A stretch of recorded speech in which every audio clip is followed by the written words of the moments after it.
Hello my YouTube friends, I'm Brian and this is BG's Model Workshop. Thank you for tuning in.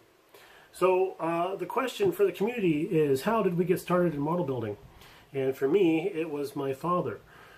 He had built a model of the General Lee for me when I was really young. I was in first grade and I suffered from asthma and allergies really badly at that time. Sometimes I would even have to spend time in the hospital.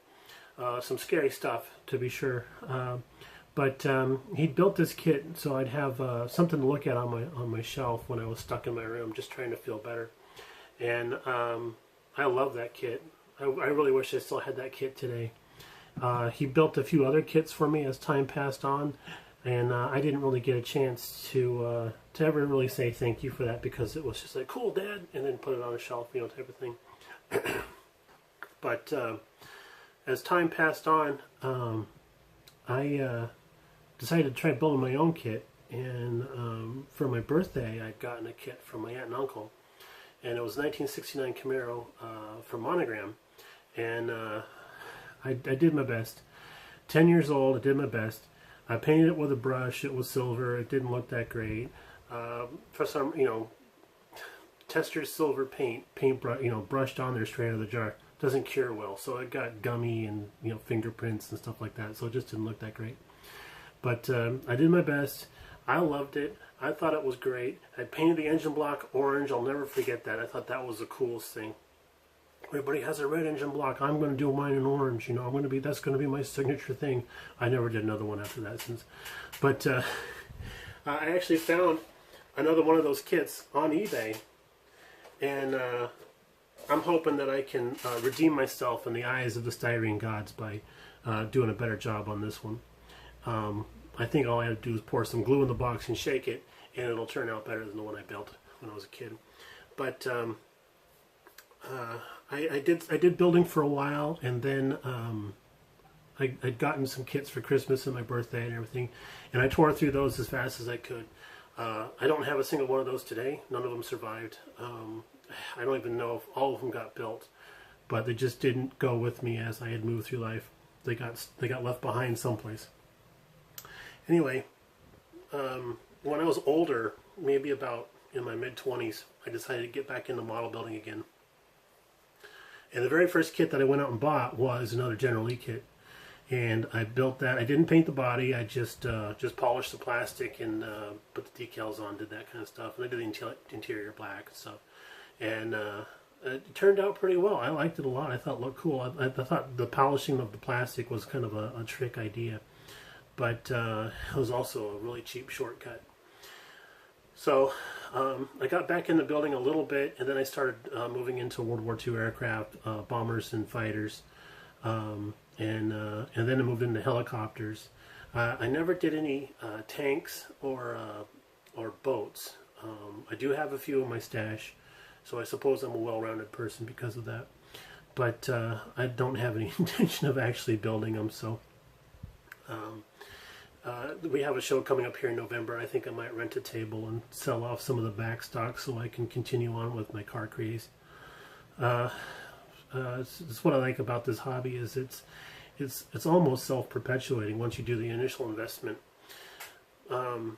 So after leaving California, moving out here to Arizona, I found myself a lot of free time during the day because I was working nights.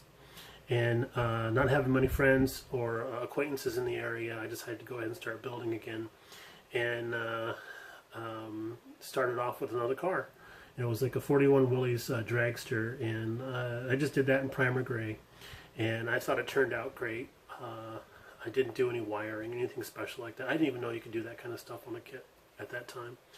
And then I kind of packed that all up after I got married. And then a couple years go by, and I decided to go ahead and bring that kind of stuff out again and start working on it again. And started off with building cars, and then moved back into aircraft. This time, not so much into helicopters, but just jet aircraft. And then I moved up to Oregon, and when I was up there, I joined a model club. And if you can do that, do it. The camaraderie that you get, the tips, the talent you can see. If you can volunteer to judge at an event, do that as well. it depends on where you're at, what the rules are. But I did do the judging for a little while I was up in Oregon, and I enjoyed almost every minute of it. I made a lot of good friends. I'm still friends with those guys today. And after a while of being up there, I ended up moving back down here to Arizona. I'd gotten divorced when I was up in Oregon, and I moved back to Arizona with very little prospects on the horizon for jobs or romance. So went back into model building again, and just kind of like something to pass the time. I ended up meeting my wife Linda. This is the picture over here. I ended up meeting my wife Linda and getting married, and we've been having a great time ever since. And one of the things that I feel blessed with in meeting Linda is that she's actually very supportive of what I do as a hobby, and she's actually involved in a way. If she goes with me to the hobby store, I actually spend more money there than if I just went by myself, because when I go to the hobby store, I'm usually laser focused on what I'm getting. I'm just getting this, I'm just getting that, type of thing. But she wants to do the shopping. She wants to shop around a little bit. She wants to check out stuff. She actually asked the shopkeep if she can open up a kit and take a look at the chrome inside. The guy asks, he says, "Who's going to build this kit?" And she says, "Well, he is, of course, but I just want to make sure it's a good kit." So I just thought that was the greatest thing. But she really supports what I do, and I appreciate the hell out of that. I love her for it. But as far as the building goes on, my stash, when I moved back to Arizona, I think I had like 4 automotive car kits, and that was it. And now I've got well over 60, between 50 and 60 kits. Some of them have plans, some of them I just like. But what really captures me nowadays is the box art. Just draws me right in. I love that, especially the older stuff. I try to crank out a model here once every couple of months. I build real slow. I try to spend about an hour time at the bench every couple days, type of thing. I just wanted to speak briefly about YouTube community. I remember I used to read the magazines and get really dejected about how I build. Something about the magazine kind of came across as a textbook to me, and I thought, there's some good information here, but I'm not taking it in a good way. I would get really dejected about how I build and just set everything aside, and I'd walk away from the hobby, and then I'd come back again, and I'd walk away from the hobby, and I'd come back again. And it was because I was reading these magazines, and I was measuring myself against people who've been building their entire lives without stop. And here I am, building on and off, for over 20 years. Maybe a year at a time here or there.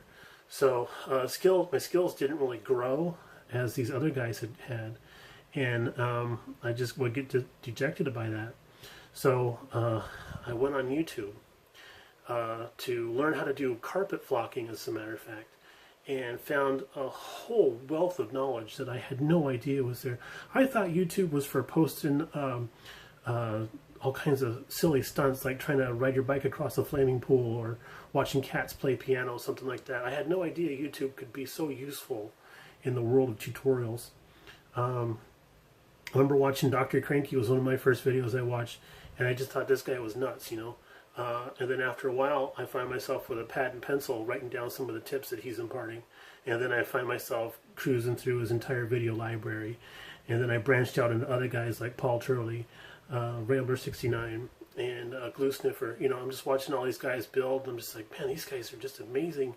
And then I come across Fast Jimmy 71. I'm thinking, the way that these guys would impart their information wasn't like a textbook, do this, do this, do this. It was like, you have choices. These are your choices. Here's your options. This is what I find. This is what works. This is what this doesn't work. If you can get this to work, let me know, because I can't get it to work. That kind of stuff.